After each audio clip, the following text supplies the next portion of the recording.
Kenalkan, nama saya Made Darmianti. Saya adalah salah satu mahasiswa pasca sarjana program doktoral Universitas Pendidikan Ganesha. Pada kesempatan ini, saya akan membahas tentang pendidikan dan kekuasaan. Selanjutnya, mari kita simak materi hubungan pendidikan dan kekuasaan. Ini saya tampilkan pada pembahasan kita kali ini. Sebelumnya, perkenalkan nama saya Made Darmianti, mahasiswa program doktoral Universitas Pendidikan Ganesha. Pendidikan merupakan salah satu pilar utama dalam membangun masyarakat yang maju dan berkeadilan. Selain berfungsi sebagai sarana pengembangan keterampilan dan pengetahuan, pendidikan juga memiliki peran strategis dalam membentuk struktur sosial dan distribusi kekuasaan di masyarakat. Hubungan antara pendidikan dan kekuasaan bersifat dinamis, di mana pendidikan dapat menjadi alat untuk mempertahankan status quo atau sebaliknya, menjadi katalisator perubahan sosial. Melalui pendidikan, individu memperoleh kesempatan untuk meningkatkan daya saing, kesadaran kritis, serta partisipasi dalam proses pengambilan keputusan. Namun, realitasnya menunjukkan bahwa akses terhadap pendidikan yang tidak merata seringkali memperkuat stratifikasi sosial, menghambat mobilitas sosial vertikal, dan memperburuk kesenjangan sosial. Oleh karena itu, pemahaman tentang hubungan antara pendidikan dan kekuasaan sangat penting untuk menciptakan sistem pendidikan yang inklusif, adil, dan berkontribusi pada transformasi sosial yang positif.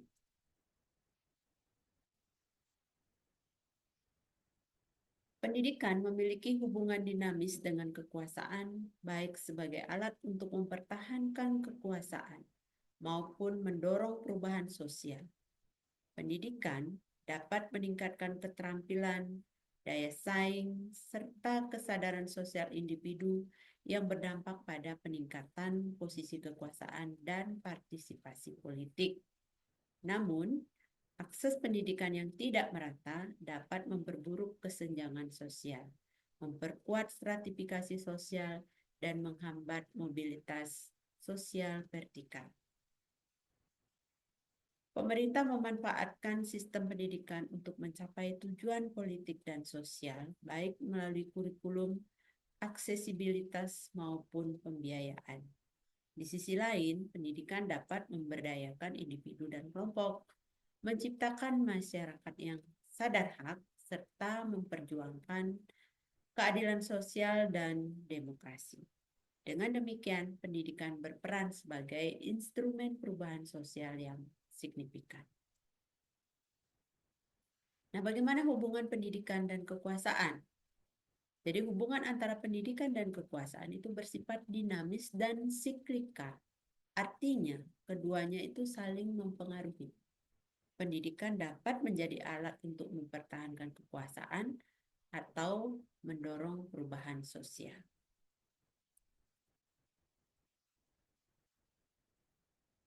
Pendidikan sering digunakan oleh pihak yang berkuasa sebagai instrumen untuk menjaga dominasi dan status quo. Dalam konteks ini, sistem pendidikan dirancang untuk mengontrol pengetahuan dan akses informasi, sehingga menciptakan masyarakat yang sesuai dengan kepentingan penguasa.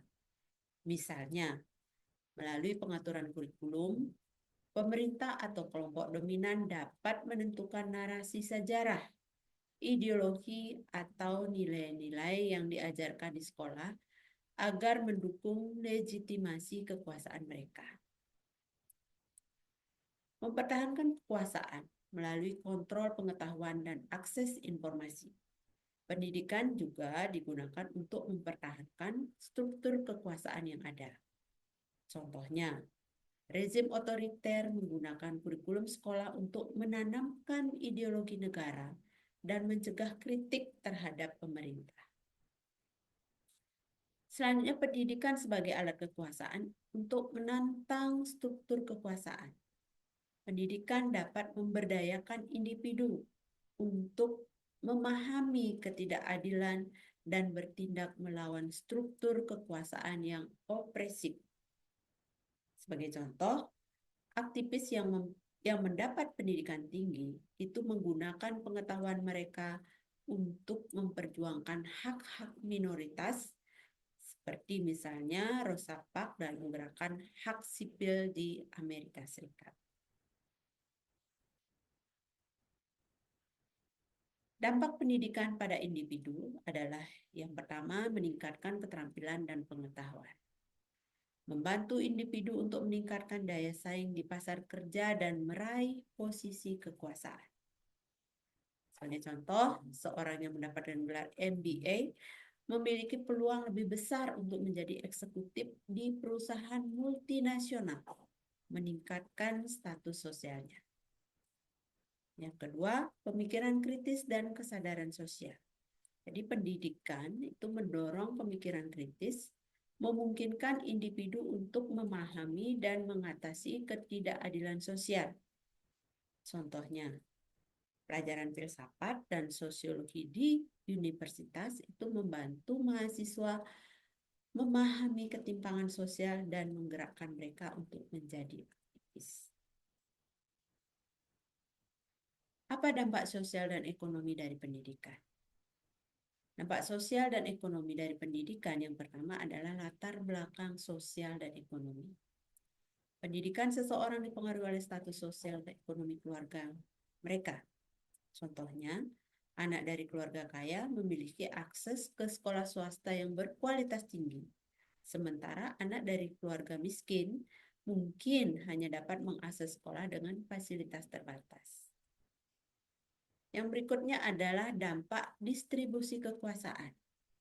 Jadi ketimpangan dalam akses pendidikan itu memperburuk kesenjangan sosial dan memperkuat stratifikasi sosial. Contohnya, di beberapa negara berkembang, akses pendidikan tinggi masih didominasi oleh kelompok elit, sehingga memperkuat dominasi mereka dalam politik dan ekonomi.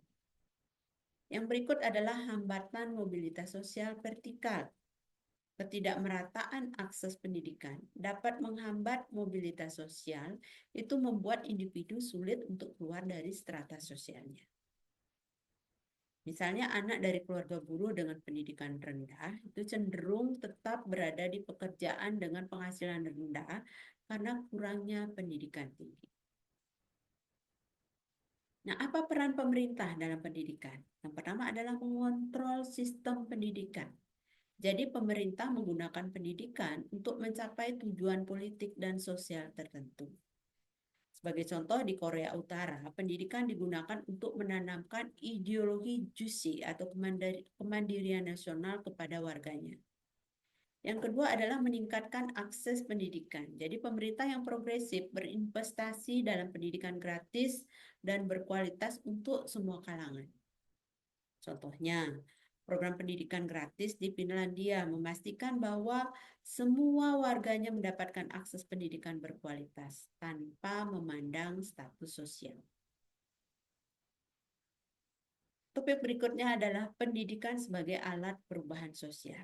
Jadi pendidikan dapat memperjuangkan demokrasi dan keadilan sosial dengan memberdayakan individu dan kelompok. Membekali masyarakat dengan pengetahuan tentang hak asasi manusia dan demokrasi. Contohnya di India, program literasi wanita di pedesaan telah membantu mereka menuntut hak-hak politik dan sosial.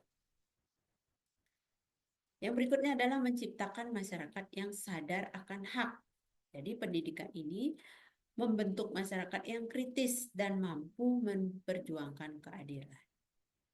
Misalnya gerakan Black Lives dipimpin oleh individu-individu yang sadar akan pentingnya hak asasi manusia dan berkat pendidikan yang mereka terima. Jadi kesimpulannya adalah pendidikan itu memiliki peran penting dalam membentuk struktur kekuasaan dan sosial. Di satu sisi, pendidikan dapat digunakan untuk mempertahankan status quo oleh pihak yang berkuasa. Namun, di sisi lain, pendidikan juga dapat menjadi alat untuk perubahan yang kuat, memungkinkan individu untuk menentang keadilan dan mendorong mobilitas sosial. Sampaikan tentang mind mapping, pendidikan, dan kekuasaan. Semoga dapat bermanfaat. Terima kasih.